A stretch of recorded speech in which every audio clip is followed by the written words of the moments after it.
법을 만들어 놨다라고 한들 사고가 나버리면 어떡할 거예요? 아이가 만약 혹시라도 크게 다치거나 고생하거나 하면은 그게 돈이나 법적인 걸로 보상이 될까요?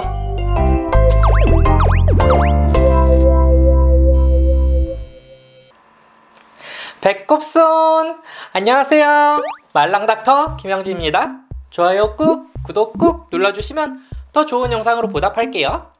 최근 민식이법이 시행됐죠. 근데 아직까지는 이런저런 기사도 많고 영상들도 많고 좀 논란이 많은 것 같더라고요. 물론 이런 논란 때문은 아니지만 오늘 제가 이런 법에 대한 얘기를 하려는 건 아니에요. 법?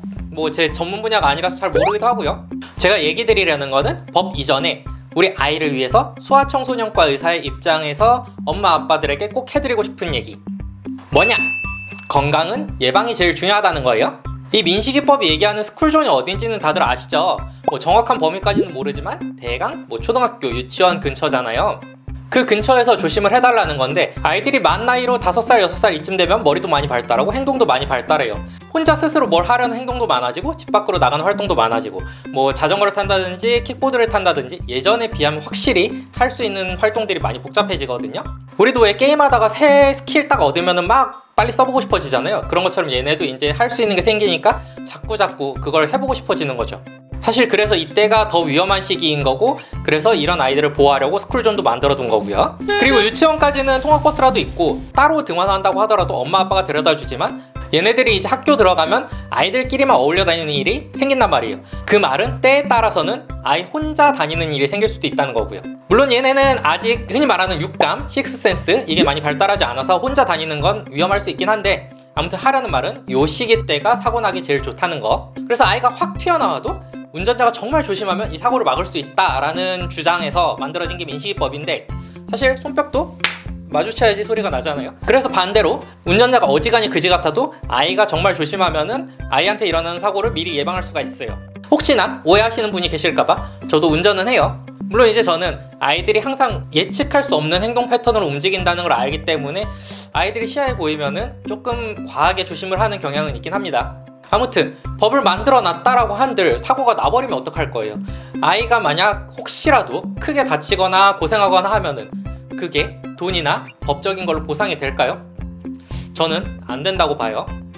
그래서 법은 법대로 맡겨두고 제가 엄마 아빠들한테 하고 싶은 얘기는 엄마 아빠 속상한 일 생기기 전에 우리 아이들도 조심을 시키는 게 좋다라는 거예요. 사실 그래서 요 또래 애들이 영유아 건강검진 받으러 오면은 저는 아이 엄마 아빠들한테 아이들 학교 들어가기 전에 길 건너는 방법이라든지 위험한 일 생겼을 때 전화하는 거 이런 거는 꼭 교육시키라고 말씀을 드리거든요. 그리고 이제부터 해드릴 얘기는 엄마 아빠 드리는 보호자용 설명서에도 대부분 나와 있는 얘기긴 한데 왜 그래야 되는지 이유까지 같이 설명을 좀 드릴게요.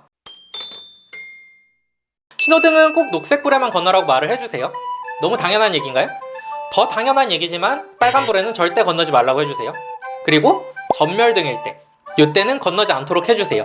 물론 엄마 아빠들 입장에서 신호등 깜빡이면은 달려서 건너시는 거 알아요. 저도 그래요. 근데 이제 우리 아이한테는 그렇게 가르쳐주면 안 된다는 거죠. 하다못해 처음 알려줄 때만이라도 녹색불이 깜빡이고 있으면 아이랑 같이 기다렸다가 다음 신호에 꼭 건너주세요.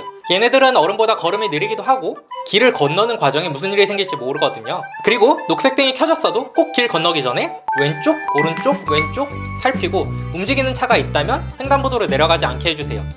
가끔 이상하거나 한눈 파는 차들이 있어요. 아이가 키가 충분히 크지 않다면 특히나 요새 유행한 SUV처럼 높은 차에서는 우리 아이가 잘 보이지 않을 수 있어요. 그러니까 건널 때 반드시 손을 들고 건너도록 알려주세요. 여기 사람 있어요 하고 알려주는 거죠. 그리고 영화나 드라마, 웹툰 이런 데 단골로 나오는 장면이죠. 아이들이 공이나 강아지가 차도로 뛰어들어가서 그거 쫓아가다가 사고 나는 거. 이거 진짜 자주 생기거든요. 그러니까 차도 근처나 좁은 인도 같은 데서는 아이가 공돌이는 절대 못하게 해주세요. 혹시나 공이 찻길로 들어가서 아이가 쫓아가려고 한다. 바로 아이 잡아주셔야 돼요. 사고는 항상 잠깐 한눈 파는 사이에 일어나거든요. 그리고 이런 길에서는 애당초 아이 손을 잡고 걸어가시는 게 좋아요. 근데 이제 아이들이 말을 안 듣고 혼자서 공 안고 강아지 안고 이렇게 걸어가려고 하는 아이들이 많긴 할 텐데 그래서 처음부터 왜 엄마 아빠 손을 잡고 이런 길을 걸어가야 하는지 아이한테 설명을 시켜주시는 편이 좋아요. 무엇보다 가급적 학교 들어가도 당분간은 엄마 아빠랑 같이 길을 건너거나 적어도 엄마 아빠가 보고 있는 상황에서 아이가 길을 건너게 해주세요. 얘네는 아직까지는 눈앞에 무슨 상황이 생기면 그것만 보고 달려가는 경우가 되게 많거든요. 그리고 애완동물, 특히 강아지랑 산책할 때 애들한테 강아지 줄을 주진 마세요. 강아지가 갑자기 어디로 뛰기 시작하면 얘네가 컨트롤 못할 때가 있어요. 강아지를 놓쳐버릴 수도 있고, 이게 공원이나 이런 데면 그나마 괜찮은데 차도 근처라면 매우 위험하겠죠. 차가 다니는 길가에서는 자전거나 킥보드 이런 거 못하게 해주세요. 얘는 아직 멀티가 안 돼서 발 아래만 보고 달리다가 앞에 부딪힌다든지, 앞에만 보고 달리다가 아래 튀어나온 돌불이나 이런 거에 걸려서 넘어진다든지 이런 일 자주 생겨요.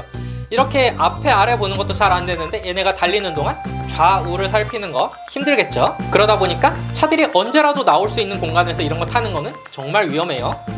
오늘 준비한 영상은 여기까지예요. 좀 도움이 되셨나요? 다시 한번 말씀드리지만 아이들 건강하게 키우는 데는 예방이 가장 중요하다는 거, 거기까지 말씀드리고 다음에 다시 만나요. 안녕.